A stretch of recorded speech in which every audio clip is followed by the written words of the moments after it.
everyone. Today we're going to talk about Rome architecture. Introducing our group. My name is Vincent Kurniawan. I'm Abbas. I'm Ahmad. Yes, it's Aliviandi. I'm Qutaiba. And today we're at Monash. And let's go back to our video. Let's go. So what is Roman architecture?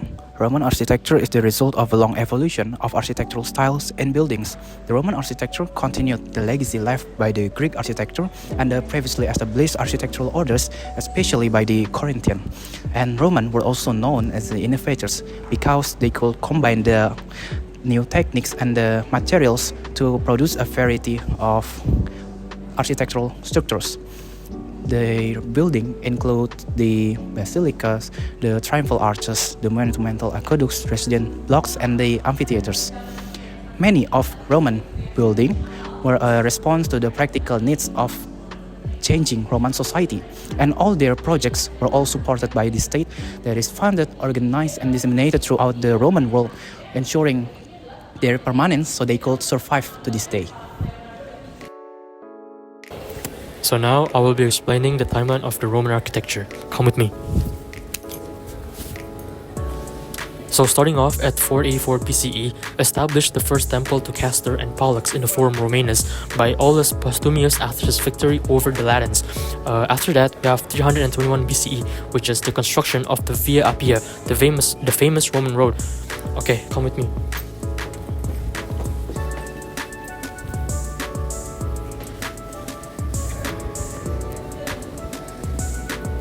So after that, we have 312 BCE, which is construction of Rome's first aqueduct, the Aqua Appia. After that, we have 184 BCE, which is the construction of the first basilica at the Forum Romanum. After that, at 146 BCE, which is the construction of the first marble building in Rome, which is the Temple of Jupiter Stator. After that, we have 144 until 140 BCE, which is construction of the Aqua Marcia Aqueduct, which stretches for 91 kilometers. Okay, and after that, we have 27 BCE, which is construction of the first Pantheon by Marcus Agrippa, and 72 CE, Vespasian begins construction of the Colosseum. 81 to 96 CE, which is completion of construction of the Colosseum during the reign of Domitian. After that, we have 125 CE, completion of construction of the Pantheon. After that, we have 180 CE, which is erection of column of Marcus Aurelius and Faustina in Rome. 216 CE, construction of the Severan Basilica at Leptis Magna. After that, we have 608 CE, which is the Pantheon in Rome, is converted into a Christian church. And that's all from me.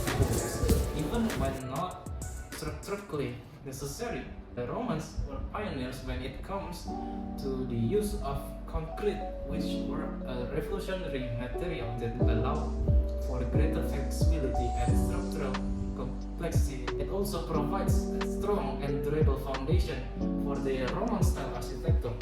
Like most of Roman buildings that show intricate carvings, mosaics, statues, and other decorative elements, which were often used by Romans to show decorative purposes to imbue power and wealth of the Roman Empire. So I'm gonna tell you about the influence of architecture. So before the Roman Empire rose to architectural dominance, there are other ancient civilizations that have already left an indelible mark on the built environment. First is the Egyptian. The Egyptians constructed monumental pyramids and intricate temples, demonstrating unparalleled engineering skills and a profound understanding of geometry. Their structures often align with celestial bodies and serve as old tombs for pharaohs and as centers of religious worship. The second is the Mesopotamian. The Mesopotamians built towering ziggurat-style pyramids that served as temples and religious centers. Their cities were often adorned with intricate reliefs depicting the mythological scenes. And the third is the Greek. The Greeks introduced the world to the elegance of the classical order with their temples characterized by harmonious proportions and the use of the common characteristics of first is religious function. Most buildings during this period had a religious function.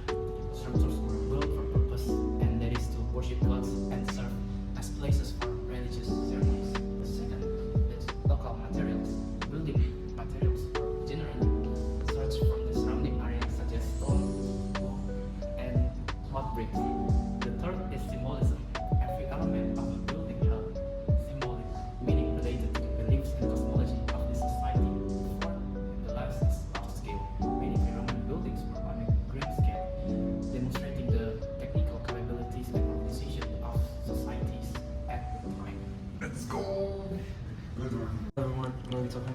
common thread in Roman architecture.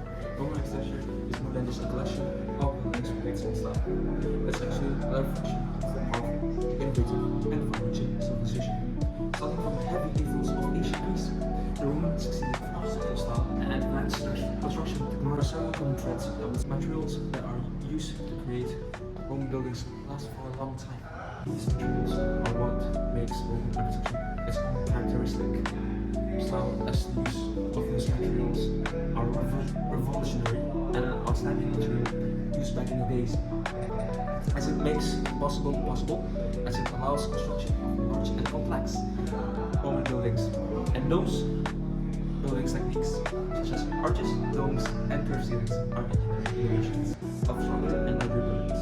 Roman buildings have a function of their own, as it was designed and constructed with a specific function, starting from religious pantheons to communal spaces like forums and extending to the public infrastructure, such as aqueducts and the road.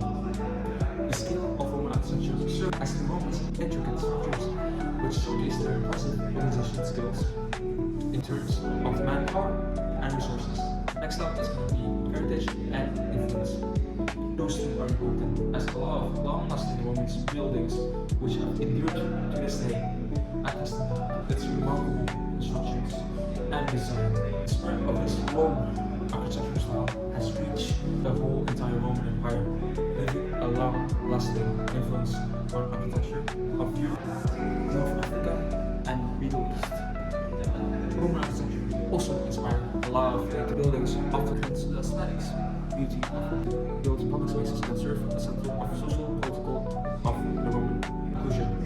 Roman architecture stands as a testament to humanity's capacity to create structures that are both aesthetically pleasing, functionally efficient, and remarkable durable. Architecture continues to inspire architects and societies today through innovation, grandeur, and resilience. Roman architecture has become a symbol of power, magnificence, and timeless nature of civilization. When we talk about the criticism of Roman architecture, as there are a lot of criticism for Roman architecture, whether it's controversial or uncontroversial. Topics from A to Z. But for the sake of the video, starting from first, which is the Roman architecture have excessive civilization. That is, Roman architecture is often seen as very uniform and lacks originality due to the rapid use of Roman architectural elements in various buildings across the region, like columns, statues, huge arches, domes, and etc. And to answer that, is the excessive civilization is actually the strength of Roman architecture back in the day. Why is that? Due to the civilization in Roman architecture, it actually allowed for rapid and efficient infrastructure development over vast areas in a short period of time. This was essential to support the expansion of Roman Empire when Rome was ready as a powerhouse. Next up is going to be Roman architecture focuses more on functionality over the aesthetic uniqueness for most of the buildings. This is due to how Roman architecture prioritized buildings function over visual beauty, although the Roman buildings are strong and functional, which is how they intended to build it, as it will show power and greatness.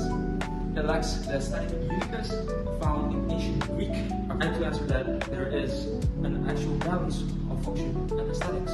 Although its main focus is on the function of the buildings, Roman architecture also had a respectable strong aesthetic aspect. Those aesthetics came from the use of ornaments, proportions, and symmetry in their buildings, which shows the beauty of Roman architecture. There are also critics like Roman architecture using less efficient and environmental materials. Roman buildings often use very massive and heavy building materials, such as the use of concrete and bricks. This can be seen as a less efficient and environmentally friendly compared to the use of modern building materials in today's time. Less efficient due to it being humongous, and back in the days there weren't any machinery to carry those gigantic building materials, and it's less environmentally friendly due to the process in making concrete produces a lot of carbon gas emission. The answer to it is the so-called less efficient environmental materials are actually innovations back in the time. For both materials and construction techniques, the Romans built innovative construction techniques such as the use of concrete, domes, arches, which allowed them to build larger, stronger, and more complex buildings than previous civilization ever did. Lastly, it's going to be why Roman architecture is heavily influenced by other cultures. This can be seen in how Roman architecture was influenced by other cultures, like Etruscans, Egyptians, Persians, and especially ancient Greece. Thus it makes Roman architecture less distinctive and not very original. It can be answered by cultural significance, as rather than being a weakness, the influence of other cultures made Roman architecture rich and diverse. The Romans were able to adapt and develop architectural elements from other cultures into a better and more unique architectural style that even influenced modern architecture, such as the Federal Hall in New York City features Doric columns. That's all. It's finally the conclusion. Roman architecture is one of the most historical and famous, as well as expressional architectural styles ever created in this vast world and time, of course. Roman architecture stands as a testament to ingenuity, innovation, and ambition of one of history's greatest empires, which is the Roman Empire. By combining functionality with aesthetics in the styles of Roman builders were able to create structures that managed to endure for a lot of decades. Scratch that, it's centuries, and still continue to inspire a lot of architects in today's era. The legacy of Roman is noticeable and can be seen as widespread use of Roman architecture styles of arches, domes, and columns in a lot of buildings that are still standing till today, and upcoming buildings using Roman architectural style, and as well as emphasis on creating grand public spaces. While there are some criticism that points out the lack of originality and environmental concerns, it's very important to recognize the innovative spirit and engineering prowess that shape up and characterize Roman architecture. By understanding the historical context and cultural influence of architecture, we, or even better, us, everyone on this planet can appreciate the lasting impact of Roman architecture on the world till this day and continuing forward. Thanks for watching the video. Hope you learned something new. Ciao!